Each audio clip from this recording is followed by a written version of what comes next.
اچھا میں نا آج یہ لیکچر نا یہیں پہ روک رہی ہوں، اسی جگہ پہ نا، پھر انشاءاللہ نیکسٹ لیکچر میں ہم بدر کا پورا واقعہ، اس کے بعد جو پورا ڈیٹیل ہے وہ انشاءاللہ اپنے اگلے لیکچر میں کور کریں گے انشاءاللہ تعالیٰ۔ تو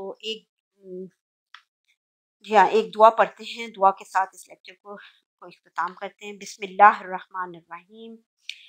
اللہم انی اعوذ بک من الہم والحزن والعجز والکسل والجبن والبخل ودلاء الدین وغلبۃ الرجال۔ اے اللہ، بے شک میں فکر و غم، عاجزی و سستی، بزدلی و بخل، قرض کے بوجھ اور لوگوں کے غلبے سے تیری پناہ چاہتی ہوں۔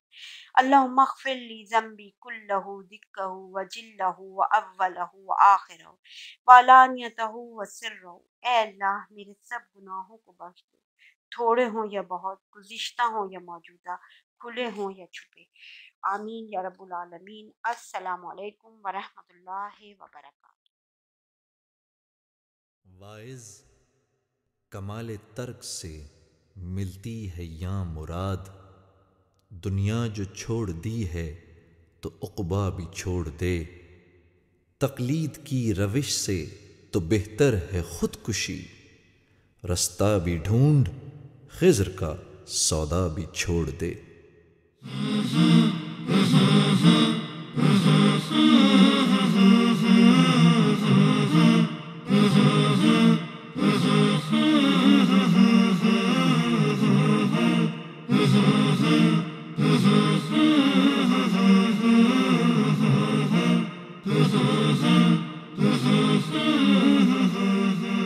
محمد کا روضہ قریب آ رہا ہے، بلندی پہ اپنا نصیب آ رہا ہے۔ محمد کا روضہ قریب آ رہا ہے، بلندی پہ اپنا نصیب آ رہا ہے۔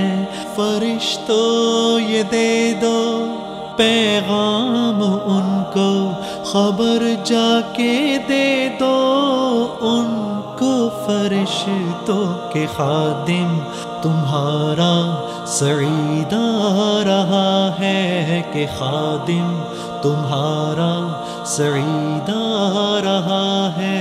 مدینہ مدینہ مدینہ مدینہ بڑا لطف دیتا ہے نام مدینہ۔ مدینہ مدینہ مدینہ مدینہ بڑا لطف دیتا ہے نام مدینہ۔ وفا تم نہ دیکھو کہ ہرگز کسی میں، زمانہ وہ ایسا قریب آ رہا ہے۔ حفاظت کرو اپنے ایمان و دین کی، زمانہ وہ ایسا عجیب آ رہا ہے۔ محمد کا روضہ قریب آ رہا ہے، بلندی پہ اپنا نصیب آ رہا ہے۔ فرشتوں یہ دے دو پیغام ان کو، خبر جا کے دے دو ان کو، فرشتوں کے خادم تمہارا سعید آ رہا ہے، کہ خادم تمہارا سعید آ رہا ہے۔ مدینہ مدینہ مدینہ مدینہ بڑا لطف دیتا ہے نام مدینہ۔ مدینہ مدینہ مدینہ مدینہ بڑا لطف دیتا ہے نام مدینہ۔